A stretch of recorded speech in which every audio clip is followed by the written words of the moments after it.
Man going up to 154. Preparation been going great. You know, I've been feeling good and ready to show up. What do you know about your opponent that's going to present some challenges? Not no challenges, but I know that I watched him a couple times because I never heard of him before. So I watched him, and he just come forward, try to throw a lot of punches, and that's about it. So. And what's it like to headline Xfinity Mobile Arena for the third time? Really the third time, but you know, the first time has a new name, but it's great. You know, it's always great to come back home and be at home, just fighting in front of my friends, family, supporters, and I love fighting at home. Boots, look, I want to ask you a question I know that you don't enjoy, but people want to hear your opinion. I heard what you said already. You didn't watch the fight, so I got 3 simple questions about the Crawford Canelo fight. Were you surprised by the outcome? It's boxing, you know, anything happens. No doubt. My other question for you is, you know, with this win, everybody's saying Crawford elevated his status. He's the GOAT. Do you think this win puts him on Mount Rushmore or makes him a GOAT in boxing? Everybody got their own opinion, so. What's yours? My opinion is I like who I like. You know, I like Roy Jones, Floyd Mayweather, Bernard Whitaker. I'm liking Sugar Ray Leonard. I've been watching a little bit of Sugar Ray Leonard. And James Tony. They my top guys that I've been watching. Fair enough. Last question on the topic. Is that a fight, because you know people want to know, is that a fight that you still are interested in? Or you moved on? You moved on from wanting to fight Crawford. Is this still a fight that you had interest in? My main focus right now is October 11th. That's all I'm worried about. October 11th. I ain't worried about no outsiders. You know, I'm locked in. That's how when you don't pay attention to what you got in front of you and you think ahead, that's how, you know, things happen. You know, my main focus is October 11th. That's it. Fair enough. Do you feel like Philadelphia boxing's back where it needs to be? You say it one more time? Do you feel like Philadelphia boxing's back where it needs to be with these big fights and you being in them? Yeah, that was my goal, to try to get boxing back on the mat in Philadelphia, and I'm doing. That's my 3rd time headlining at well, not at Wells Fargo no more, but Xfinity Mobile Arena, and it's a blessing. So yeah. Boots, would you go to 160 to face Crawford for a super mega fight, or would you want to be undisputed at 154 pounds? My main goal is Lima. That's it right now at the moment. Gotta stay on point. Focus to that hand.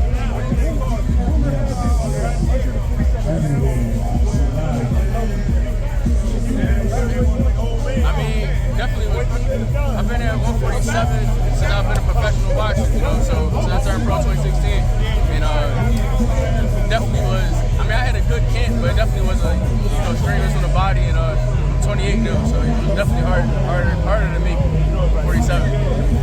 How do you feel like that?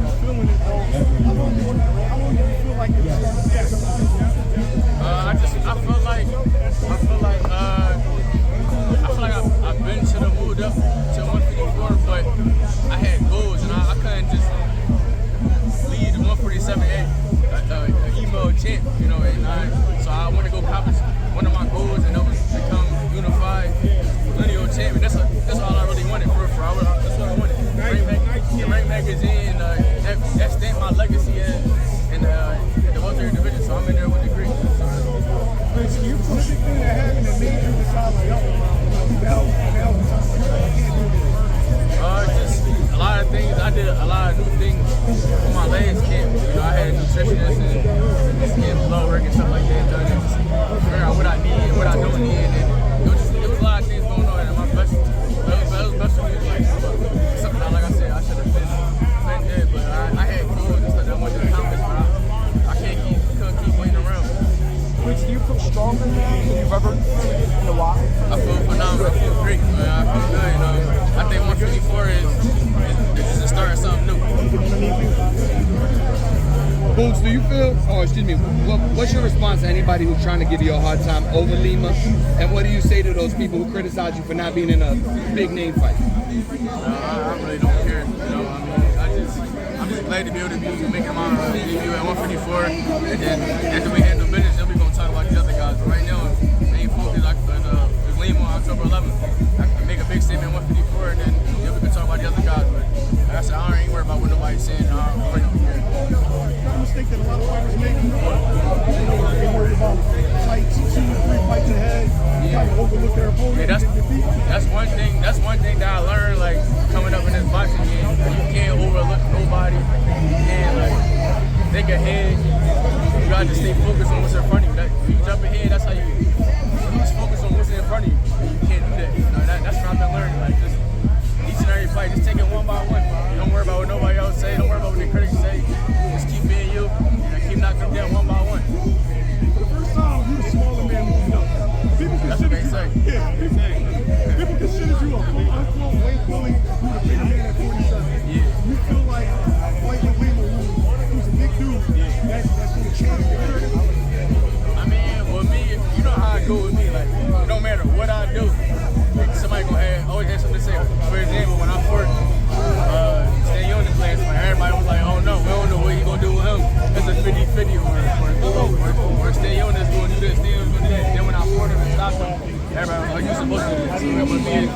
So when it's us in Lima, are you looking for the strength or combination of that? I'm going there to be me, have my fun, look good, big statement. I mean, like I said before, I definitely watched him and see what he brought to bring to the table because I never heard of him before.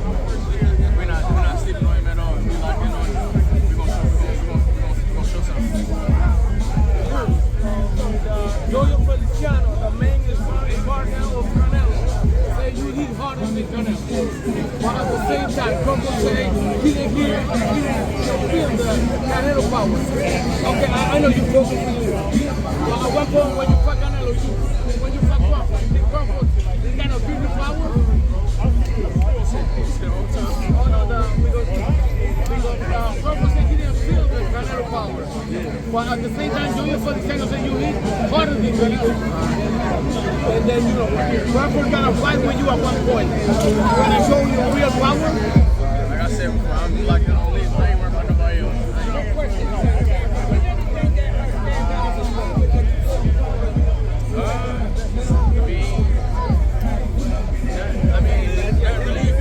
You're a good fighter, and he gonna try to bring his best. You know, and one thing I learned about when people fight me, they always bring their best. They gonna fight their best when they fight me. That's why I treat every fight that I've been having. Like lately, you gotta just treat them like they girls, no matter who it is. You treat like they're the best fighter in the world. That's how I'm treating. He seems real confident. Yeah.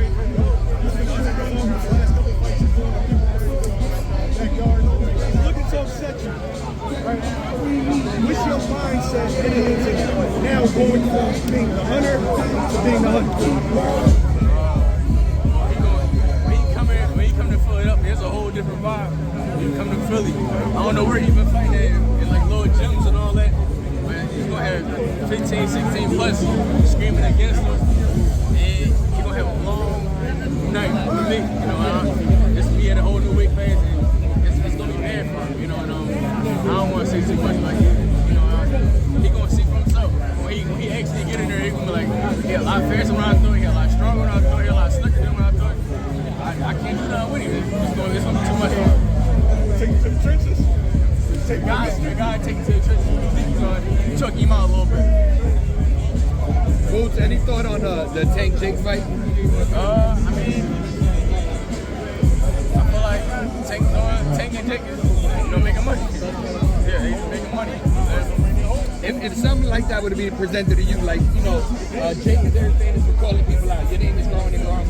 If he were to go out on a limb and say, I'm taking on Boots, would that be something you would entertain? Or is it straight up legacy at this point? I mean, you know, it's always legacy, but if he comes, bring that cheese. So for sure, you know, legacy first, but he definitely called, you know, I step in. if Tank were to lose that fight, do you think it impacts his legacy at all? Nah, it don't matter? Because of the size difference? It's an exhibition. It's not a real fight. You know, But they're saying they're going to have an official scoring system. They're going to have a result, is what they're saying. you can't do that in an exhibition. You got to ask MVP, but I promise you that's what they said. I know it's weird. Yeah, it's not a pro fight. I don't think it's going to affect it. It's not going to affect his legacy. I don't think so. Whether he win or lose. Gotcha. How's it feel being the next one in your family to put on as a professional fighter? I feel great, you know, to be able to carry, you know, my last name to the next level. And I'm just trying to keep pushing, you know. My brother's great fighters. Jaron Ennis and Padro great fighters, and I'm just happy to be able to take it to the next level. Including your father, too. Oh yeah, my dad too. My dad was a former boxer as well. So yeah, I'm just glad to be able to, you know, put off my family and carry this last name to the next level. Real quick, I just want to talk about 154, the state of the division with you. You got Padro, you got Thurman coming up. How do you see that fight going? That's a weird fight. That's a weird fight.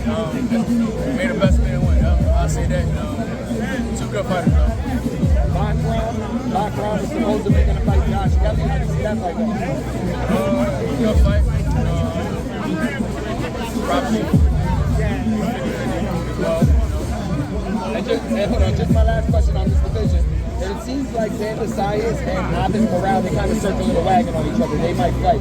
I gotta ask, because I'm the Puerto Rican kid. If Xander Zayas were to beat, Abbas, or be available for you, he seems to want a challenge in Puerto Rico. Not be a unification fight, potentially. Would you be open to going to Puerto Rico to take on like a Xander Zayas for a title? You said Xander Zayas for a title? Yeah, he's saying that he wants to fight in Puerto Rico. What's his name? Morale. Oh, yeah. But I'm saying him and Xander, They fight each other? they might be. But let's just say Xander got the belt. Would you be interested or be open to going to Puerto Rico to face Xander for that belt? For sure. I'm open for, whatever. But like I said, we focus on October 11th. I don't want to say too much. We'll get to, after I handle business on 11th, we're going to get to all those guys.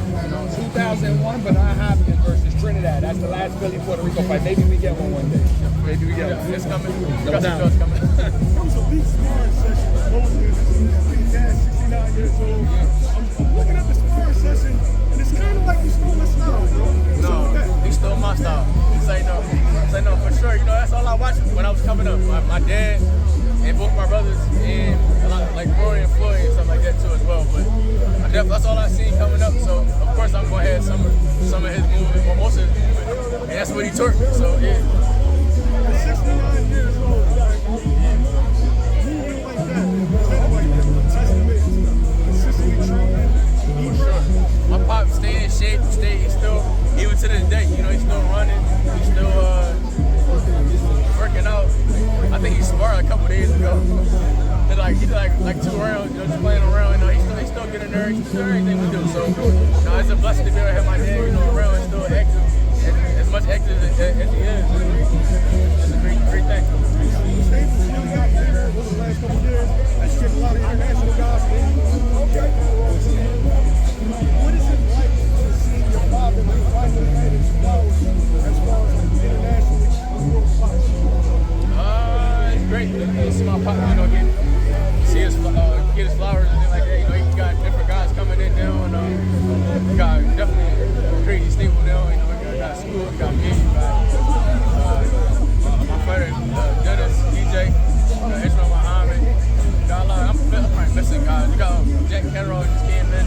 I started working with him. It's a lot. We probably getting a lot of attention right now. So yeah. 2025 training of the year? 2025 training that year or 2026. Either one. So your pops was telling me probably early next year after this. Huh? You'll probably get back early next year after this, possibly February or March of next year after this. Yeah, probably, yeah. For sure, yeah. We'll see. We'll sit back with the team and see what, after we're victorious on October, see what we're going to do. If it was an early night, we might get back sooner. You never know. You also told me this is again like you and I were talking about just like 5 minutes ago. So probably this is the strongest you've been this late in the training camp again because of the win. Yeah, said that. My boss said that. Yeah, he giving out secrets. Man. Well, yeah, I feel good though. but you feel really good. I feel good. I'm ready. I'm about to say if this was 147, me getting in at 147, I probably wouldn't have been here. I'm like when you're on the stuff, just like grabbing a piece of grabbing a piece of rich cake. Yeah. I feel